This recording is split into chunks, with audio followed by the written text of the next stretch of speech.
The Sandlot was the movie that taught us that terrorizing old blind men is awesome. So you're the one that's making all that racket. Low-level sexual assault is hilarious. And moving to a new town is pretty easy when you have a living saint in your neighborhood desperately trying to fill out the roster of his baseball team. It also taught us that fat kids playing baseball were cool. Which was a real boon for me in 3rd grade. But what many of us fondly remember as a film dripping with nostalgia for a decade we never actually experienced might be a powerful allegory for the racial integration of Major League Baseball. Oh no, it's about a dog and Dennis Leary and throwing up tobacco juice. That was you. All of you.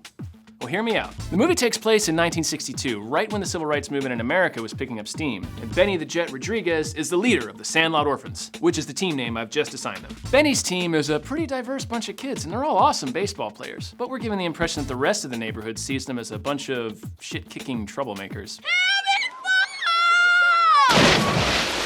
The real baseball team, the kids that pedal up on their bikes to challenge the Sandlot gang to an exhibition game, they're obviously the district's official Little League team, or maybe the local junior high all-stars. And they're all the whitest kids ever created. They acknowledge Benny is good, but they clearly won't let him on the team. Either that or Benny just doesn't want to play baseball with a bunch of assholes. I know them feels. Then their golden king even calls the Sandlot players bunch of rejects and fat kids, Rodriguez. Shut your mouth, Phillips. He's elitist, racist baseball rolled into a single obnoxious future cocaine abuse statistic. His father probably owns a car dealership. What did you say? Wait, what the hell were those kids doing riding around the neighborhood in full uniform? They obviously didn't have an official game schedule. Were they just wandering around looking for a bunch of plucky rascals to harass? Is that a thing that bullies do? Hey, Soren. Yeah. Is that a thing that bullies do? I don't know, man. I gotta go. I gotta race a poor kid down a ski slope. Thanks, Soren. Love our talks.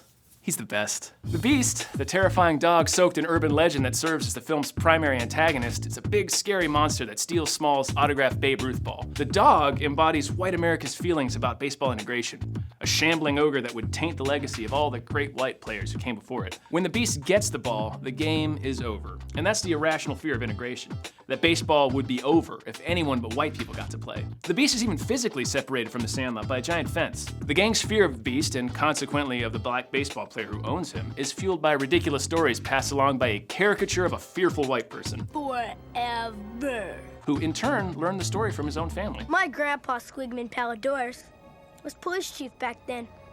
When he ordered Mr. Myrtle to turn his backyard into a fortress and chain up the Beast. The only reason the Sandlot gang is afraid of the Beast to begin with is because they've grown up hearing how terrible he is from all the people around them. Also, we know from earlier that they really don't like playing with the white people because they're dicks. Shut up, Porter! Hey, I'm just trying to have a little friendly conversation. Benny and his team aren't in a hurry to knock the fence down, but they still play right next to it every day, like they can sense some big change is coming.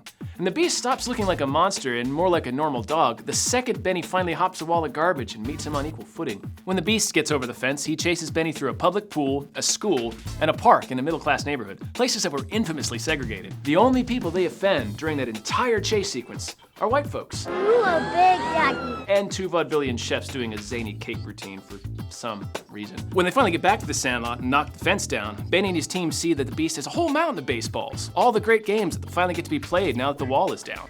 Now we can play forever. Then, Benny and Scotty Smalls finally meet the Beast's owner, James Earl Jones, who turns out to be a former Negro League baseball player that got the vision knocked out of his skull by a stray pitch. He was so dedicated to the game that it cost him his sight. And his reward is to sit in a dusty old junkyard in terrified silence as a bunch of kids spend their entire summer attacking his dog. The only payment he asks in exchange for the murderer's row ball is that Benny and Smalls come talk to him once a week about baseball. Yeah.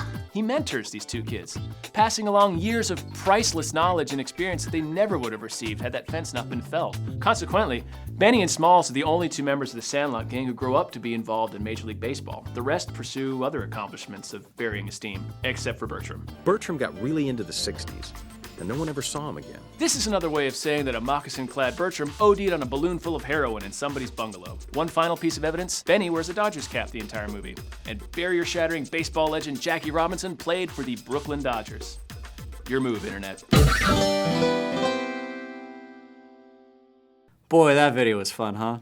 A lot of laughs to be had there. Dan was probably in it. A lot of good things happened. We all had a really good time together.